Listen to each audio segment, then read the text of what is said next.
काली पत्नी की अनोखी कहानी जो दिल को छू। Listenable story. तनु, तुम तो एक सावली हो और ऊपर से यह काली साड़ी पहन ली, ये क्या तुम्हारे ऊपर अच्छी लगेगी? अनिल तनु को बोला, एक तो पहले से ही तुम्हारा रंग को देखकर लोग ताना देते हैं। अनिल की माँ ने बोला, देखो ना अनिल, मैं इसको बोलती तो कहती सास बोलती रहती है, हमेशा देखो ना ऐसा लगता है जैसे कौवे को काला टीका लगा दिया हो। अनिल और उसकी माँ का ऐसा बोलना सुनकर तनु थोड़ा उदास हो गई। उसका रंग काला नहीं कृष्ण वर्णीय था, लेकिन तनु के नाक नक्शे बहुत अच्छे थे। फिर भी उसके पति और सास उसके रंग को लेकर तनु को हमेशा ताना देते थे। अनिल गोरा और तनु कृष्ण वर्णीय लोगों का क्या, वो तो नाम रखने में PhD किए होते हैं। दोनों को ब्लैक और व्हाइट जोड़ी बोलते थे लोग। ऐसे तो अनिल का मन साफ था, अगर कोई तनु को उसके रंग को लेकर बोलते हैं तो उसे जरा भी अच्छा नहीं लगता था, इसीलिए वह भी थोड़ा बहुत बोलता था जिससे वह जिद ना करे।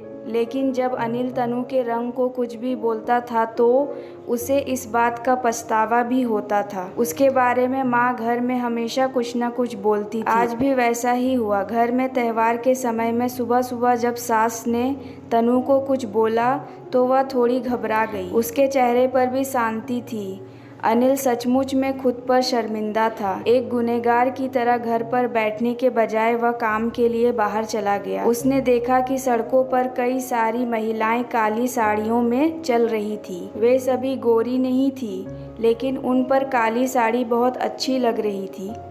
अनिल अपने ऑफिस पहुंचा। वहां उसे बहुत पुराना दोस्त अजय और उसका पूरा परिवार मिला।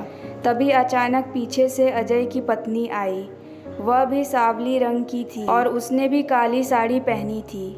उसके बाद एक आवाज़ पीछे से आई, प्रतिभा दीदी, आप बहुत अच्छी लग रही हो, आपकी साड़ी भी बहुत खूबसूरत है और आप भी। प्रतिभा की आंखों में जो खुशी थी, और उस समय अजय भी बहुत खुश लग रहे थे। अनिल अजय को बस देखता जा रहा था, मानो उससे कुछ पूछना चाहता हो। अजय ने उसे देखा और सब समझ गया। वह अनिल के प्रश्नों को हल करना चाहता था।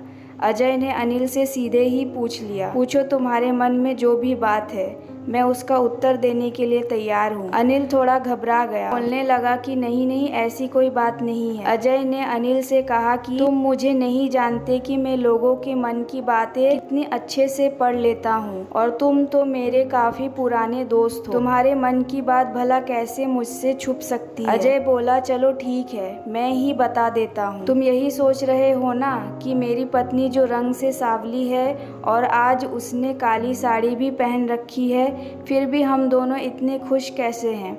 अजय सब कुछ अच्छे से सुन रहा था और कुछ भी नहीं बोल पाया। अजय बोला, काला रंग ऐसा रंग है जिसमें दुनिया का कोई भी रंग मिला दो, वह अपना रंग कभी नहीं बदलता, यानी कि किसी और रंग की संगत में वह अपना अस्तित्व कभी नहीं छोड़ता। इसी तरह प्रतिभा भी दिल से एकदम उस काले रंग की तरह है, कभी भी अपना अस्तित्व नहीं बदलने वाली ऐसी लड़की है। वह अपनी मर्जी से जिए, यही मैं चाहता हूँ। मैं उसे खुश देखना चाहता हूँ। लोगों का क्या ही काम होता है बुरा भला बोलने के अलावा। अगर ज्यादा गोरी औरत हो तो चिपकिली बोलते हैं, काली हो तो चूहिया या कौवा बोलते हैं। लोग क्या क्या नहीं बोलते। ताना मारने वाले मारते रहेंगे, हमें बस हमेशा खुश रहना चाहिए। वही मैं अब कर रहा हूँ। वह मुझे सुबह पूछ रही थी कि मैं कैसी लग रही हूँ। अच्छी लग रही हो तुम। ऐसा बोलने से उसके चेहरे पर एक मीठी सी स्माइल देखकर मुझे पॉजिटिव वाइब मिली।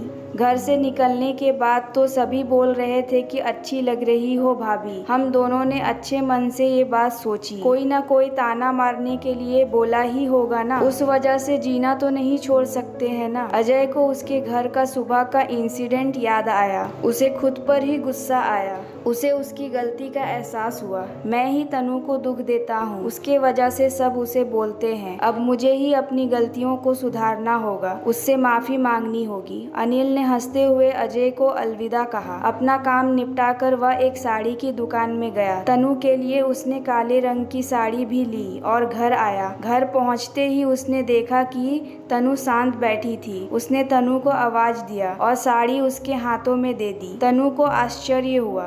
उसने प्रश्नार्थक नजरों से अनिल की तरफ देखा। उसने बॉक्स खोलकर देखा तो काले रंग की साड़ी थी उसमें। तनु, मैं तुम्हारे लिए यह साड़ी लाया हूँ। आज मुझे पहन के दिखाना कैसी दिखती हो तुम इसमें। तुम्हें अच्छी नहीं लगी तो बदल देंगे साड़ी को। देखने तो दो तुम कैसी लगती हो इस रंग में। तनु को थोड़ा अच्छा लगा। अनिल ने तनु को बोला, चलो तैयार हो जाओ, जल्दी हम जरा बाहर जाकर आते हैं। एक क्लाइंट के पास जाना है, उन्होंने हमें जोड़े में बुलाया है। अनिल का ऐसा बोलना सुनकर तनु तैयार होने गई। काली साड़ी, उस पर हल्का सा मेकअप और लंबे बालों की चोटी करके तनु बाहर आई। अनिल भी क्या, अनिल की माँ भी तनु को देखते ही रह गई। अनिल तनु को सॉरी बोला, हाँ मैं लोगों की बातों में आकर तुम्हें हमेशा बुरा भला बोलता था और असली सौंदर्य किसमें है ये मैं भूल गया था। रंग तो दो ही होते हैं, यह जानकर भी जीना छोड़ दे क्या? अपनी खुद की पसंद को छोड़ दे क्या? तुम्हें काली रंग की साड़ी पहनना बहुत अच्छा लगता है ना, पर मैं हमेशा तुम्हें टोकता रहता था। अब मुझे समझ में आ गया है कि किसी भी रंग में ढलते वक्त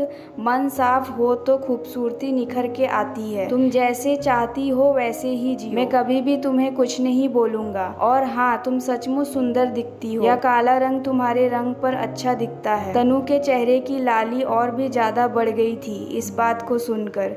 तनु शर्माकर अनिल को बोली, क्या आप भी? अनिल ने तनु का मुस्कुराता हुआ चेहरा देखा और उसके बदले हुए विचारों से अनिल खुश हुआ। अनिल मन ही मन में अजय को धन्यवाद किया, क्योंकि उसका यह परिवर्तन अजय की वजह से हुई थी। खूबसूरत दिखने के लिए खूबसूरत दिखना जरूरी नहीं है, बल्कि खूबसूरत सोच होनी जरूरी है। इंसान का अगर मन सुंदर है तो इससे कोई फर्क नहीं पड़ता कि वह किसी भी रंग का हो। तो दोस्तों, आपको यह कहानी कैसी लगी हमें कमेंट सेक्शन में ज़रूर बताएं और हमारे चैनल को सब्सक्राइब करें। अपना कीमती समय निकालकर इस कहानी को सुनने के लिए धन्यवाद।